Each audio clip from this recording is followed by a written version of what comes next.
ना केंद्र सरकार ना राज्य सरकार जब गांव की विकास करनी हो तो वहां पर लोग गांव की सरकार को चुनते हैं, अर्थात वहां के लोकल जनप्रतिनिधि को चुनते हैं। दरअसल जब पंचायती चुनाव का बिगुल बज चुकी है, सभी प्रत्याशी अपने अपने वादे और नारे के साथ जनसंपर्क में जुड़ चुके हैं। ऐसे में हम आज मौजूद हैं सरिया में और जिला परिषद के तौर पर यहाँ पर चुनाव जो लड़ रहे हैं अनूप पांडे जी से हम उनसे जानना चाहेंगे कि पिछले बार जनता ने आपको मौका दी थी पूरे क्षेत्र का विकास करने के लिए, आपने उस विकास में कहां तक खरे उतरे हैं, हम इनसे जानना चाहेंगे। विगत चुनाव में इस क्षेत्र से मैंने पहली बार अपनी उम्मीदवारी दी और लोगों का अपार जनसमर्थन मिला और मैंने भरसक पूरा कोशिश की अपने अनुसार कि क्षेत्र की जनता का जो एक विश्वास है मेरे प्रति वो निरंतर बना रहे। और मैंने एक ये काम हमेशा किया, 24/7 मैंने क्षेत्र की जनता के लिए अपने आप को समर्पित किया। चाहे भी क्षेत्र में जिस तरह की भी घटना रही, हर सुख दुख में लोगों के साथ में खड़ा रहने का काम किया। दूसरा कि जब 2015 से 2020 के कार्यकाल में केंद्र सरकार के द्वारा 14 फाइनेंशियल का जो प्रावधान था, 14 फाइनेंशियल में 100% जो फंड आवंटन हुआ वो पंचायत के लिए हुआ। ब्लॉक स्तर और जिला स्तर को उसमें वंचित रखा गया। उसके बाद भी हमने क्षेत्र को नहीं छोड़ा और क्षेत्र के लोगों के साथ निरंतर आपसी सामंजस्य स्थापित किया और क्षेत्र में जो कमियां थी उसको लेकर के आंदोलनरत रहा। उसमें सरिया के अस्पताल, जो सरिया का अर्धनिर्मित अस्पताल था, 2008 से वह खंडहर के रूप में पड़ा हुआ था। मैं उसके लिए लगातार लड़ाई लड़ा, अनशन, आंदोलन, मसाल जुलूस, सड़क जाम, निरंतर क्रमबद्ध आंदोलन मैंने किया। जब सरकार की नींद नहीं खुली, अंततः जब 2021 में कोरोना का कार्यकाल आया और सरिया प्रखंड में एक भी सिंगल बेड का सरकारी अस्पताल नहीं था, मुझे बड़ा टीस हुआ और क्षेत्र की जनता के दर्द को मैंने समझने का काम किया और लोगों से अपील किया और मैं और पूरे क्षेत्र की तमाम जनता के सहयोग से सरिया अस्पताल के निर्मित भवन को निजी खर्च व जन सहयोग से निर्माण कार्य की शुरुआत किया और अंततः सरकार को झुकना पड़ा और आज अस्पताल का खंडहर भवन एक चमकता हुआ भवन बनकर तैयार है। अब आगे की लड़ाई यहाँ मेरी रुकती नहीं है। मैं यहाँ बेहतर स्वास्थ्य सेवा उपलब्ध कराने के लिए आगे भी लड़ाई मेरी जारी रहेगी। जहाँ तक बात रही सुरक्षा की, मैंने भरसक प्रयास किया कि हमारे क्षेत्र में खास करके जो महिलाओं का उत्पीड़न, महिलाओं का शोषण का मामला आता है, वो आप अगर कंपेयर करें अन्य क्षेत्रों से तो मेरे क्षेत्र में कम मिलेगा, ये मैं दावे के साथ कह सकता हूँ।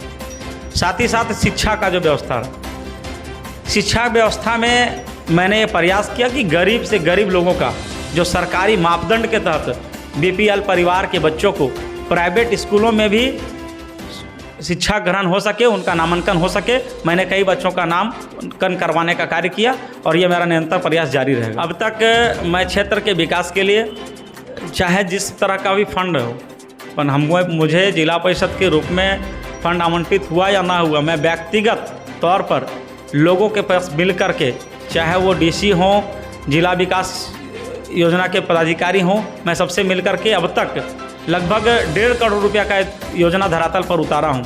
और सबसे बड़ी बात कि सरिया एक घनी आबादी क्षेत्र थी और घनी आबादी क्षेत्र होने के बाद भी एक भी शौचालय की व्यवस्था किसी प्रतिनिधि ने आज़ादी के बाद तक अब तक नहीं कराई थी।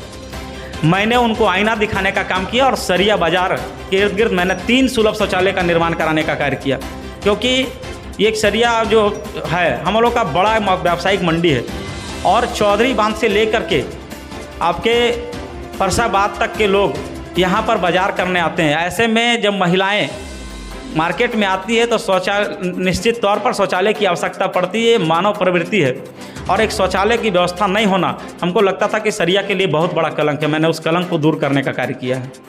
आप लगातार जनसंपर्क में हैं, ऐसे में जनता का रुझान किस ओर दिख रहा है आपको? जनता का अपार जन समर्थन मिल रहा है और मेरे हौसले को दिन दुगुना रात चौगुना वो लोग बढ़ाने का काम कर रहे हैं।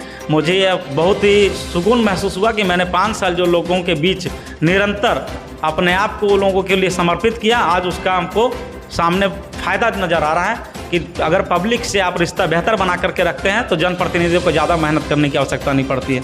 और मैं जो प्रतिनिधि हैं, प्रतिद्वंदी के रूप में चुनाव में आए हैं, मैं देख रहा हूँ और जनता भी कह रही है कि ये 5 साल की में आज पहली बार आए हैं और 5 साल के बाद फिर क्षेत्र में नज़र नहीं आएंगे। और कुछ तो ऐसे हैं कि अगर ग्रामीण स्तर पर कोई मामला का निष्पादन करना हो तो बिना पैसा लिए पंचायत में नहीं आते हैं और पंचायत में आने के बाद पंचखर्चा रखवाते हैं। तो उनका मोटो है पब्लिक का शोषण करना और ऐसे लोगों को जनता नकारेगी, ये तय है। आप विकास की बात करते हैं, विकास की गाथा में मैंने एक इतिहास जोड़ने का काम किया इस इलाके में कि पूर्व के जितने प्रतिनिधि रहे क्षेत्र के लोग आपको कहेंगे कि ट्रांसफार्मर जलने के बाद इलाके में लोगों को कितनी परेशानी होती थी और लोग कितना बिजली के बिना लोग जीवन जीते थे।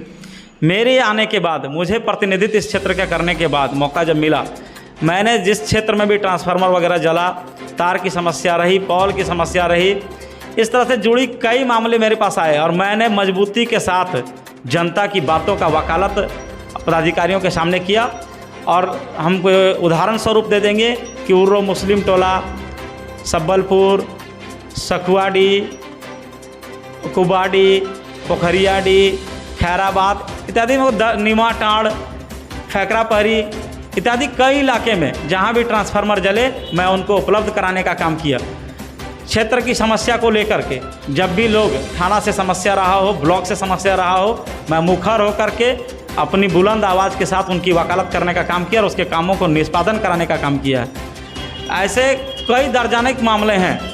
क्षेत्र की जनता ही अब आप लोगों को बताएगी कि मेरा क्रियाकलाप कैसा रहा और वही आश्वस्त कराएगी। साथ इस क्षेत्र की जनता ने मुझे जिस सदन में भेजने का कार्य किया था, पूरे जिला परिषद के 6 वर्षों के कार्यकाल में मैं कोई भी सदन का एक भी बैठक को मिस करने का काम नहीं किया। मैं प्रत्येक बैठक में उपस्थित रहा और क्षेत्र के मामले को हमेशा मुखर होकर के बुलंद आवाज़ के साथ उठाने का कार्य किया और कई मामले निष्पादित भी हुए। कोई मामले जो जिला स्तर के नहीं थे, राज्य स्तर के थे, उनको वहां से अनुमोदित कराते हुए राज्य स्तर तक भेजने का कार्य किया गया और भविष्य में भी ऐसा ही रहेगा। आपके क्षेत्र का प्रतिनिधित्व करने का अगर मौका मिला दोबारा तो आपका आवाज़ ऐसे ही बुलंद रहेगा और क्षेत्र की हर समस्याओं का निदान करने के लिए भरसक मेरा कोशिश रहेगी। आपने सड़क की बात की तो मुझे लगा कि इस क्षेत्र में सबसे ज़्यादा सड़क की जर्जर स्थिति जो है वो बागोडी पंचायत अंतर्गत आने वाले बिराजी, पंदाटाण, भरपहरी और जमुनिया तरी के लोगों को काफ़ी कठिनाइयों का सामना करना पड़ता है। जब बरसात के मौसम आते हैं वो लोग को पैदल चलना जुर्म हो जाता है उस पगडंडी पर। मैंने इस मामले को लेकर के अपने जिला परिषद के पेड़ पर संबंधित सभी विभाग के पदाधिकारियों को, मंत्रालय को लिखने का कार्य किया, जिला परिषद के बैठक में उठाने का काम किया। क्षेत्र के विधायक, सांसद जब जिनसे मेरे जिस कार्यक्रम में मुलाकात हुई मैंने उनसे भी आग्रह किया और आज ये काम निश्चित तौर पर DPR तैयार हो गया है और जल्द ही समस्या का भी निदान होगा। और ऐसे जो भी मामले मेरे क्षेत्र में रहेंगे मैं चाहूँगा कि मेरा क्षेत्र समस्या विहीन हो जाए और विपक्ष के बाद आज जैसे मुद्दा नहीं मिल रहा है मेरे खिलाफ, आने वाले दिन में भी कोई मुद्दा विहीन कर देंगे विपक्ष को, ये मेरी पूरी कोशिश रहेगी। एक अंतिम सवाल है कि अब आपको चुनाव चिन्ह भी मिल चुकी है और चुनाव चिन्ह आपका एयर कंडीशन भी मिला है। ऐसे में जनता से आप क्या अपील करना चाहेंगे? जनता से हम यही अपील करेंगे कि जो पिछले बार आप लोगों ने अपार जन समर्थन दिया और मुझे प्रतिनिधित्व करने का मौका दिया, मैंने निरंतर आपके लिए, आप लोगों के लिए हर सुख दुख में अपने आप को समर्पित रखा और आगे भी समर्पित रखेंगे, मैं इस बात का वचन देता हूँ। साथ ही साथ जो चुनाव है, चुनाव में जब उम्मीदवार आते हैं तो बहुत तरह के अलग अलग प्रोपगंडे, बहुत अलग अलग तरह के अफवाह, आज कोई जाति के नाम पर वोट मांग रहा है, कोई धर्म के नाम पर वोट मांग रहा है। मैं कहूँगा कि ऐसे लोगों को नकारने की आवश्यकता है। आप एक प्रतिनिधि का चुनाव कर रहे हैं, जो वैसे प्रतिनिधि का चुनाव करें जो आपकी आवाज़ को हमेशा बुलंद रख सके, आपकी आवाज़ को बिकने नहीं दे, आपकी आवाज़ को दबने नहीं दे। और मैं इसका भरोसा दिलाता हूं कि ना अपने आवाज़ को मैंने कभी बेचने का काम किया और ना ही आपकी आवाज़ को दबने का काम किया। मैं हमेशा निरंतर संघर्षरत रहा और आगे भी संघर्षरत रहेंगे। मैंने अपने जीवन काल में 2004 से मैं सामाजिक जीवन जीना शुरू किया। ये 18 वर्षों में मेरा एक रिकॉर्ड रहा कि मैं जिस आंदोलन को छुआ हूँ मैं उसको मुकाम तक पहुँचाया हूँ। मैं उसका ही उदाहरण उसके लिए दे सकता हूँ। सरिया सब पावर स्टेशन की लड़ाई को जब मैं लड़ा तो मैं उसको मुकाम तक पहुँचाया।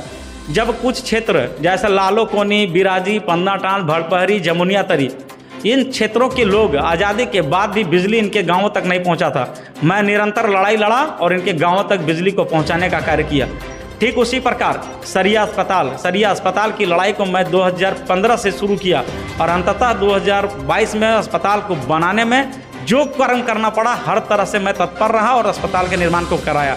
अब अस्पताल तो झांकी था, ओवर ब्रिज निर्माण बाकी है। मैं ये अगला जो कार्यकाल अगर जनता का सहयोग भरपूर मिला तो ओवर ब्रिज में अगले कार्यकाल के अंदर जनता को ये सुविधा दिलाने के लिए भरसक जो करना पड़े इसके लिए हर एक लड़ाई के लिए मैं तैयार रहूँगा। इस क्षेत्र की जनता के लिए अपना एक एक कतरा शरीर का उनके लिए समर्पित है और मैं समर्पित रखूँगा। तो ये थे निवर्तमान जीप सदस्य अनूप पांडे, जिन्होंने कहा कि मैं जनता के हक और हकूक़ दिलाने के लिए और जन मुद्दों और जन समस्याओं को लेकर के हमेशा अपनी आवाज़ को बुलंद किया है और आगे भी ऐसे ही इसी अंदाज से हम अपना जनता के पक्ष में हमेशा खड़े रहेंगे। इन्होंने ये भी कहा कि अस्पताल एक झांकी थी, अभी ओवरब्रिज बाकी है, चूँकि ओवरब्रिज एक सरिया की सबसे बड़ी समस्या मानी जाती है। कैमरामैन शुभम के साथ मैं देवाशीष बादल, सरिया।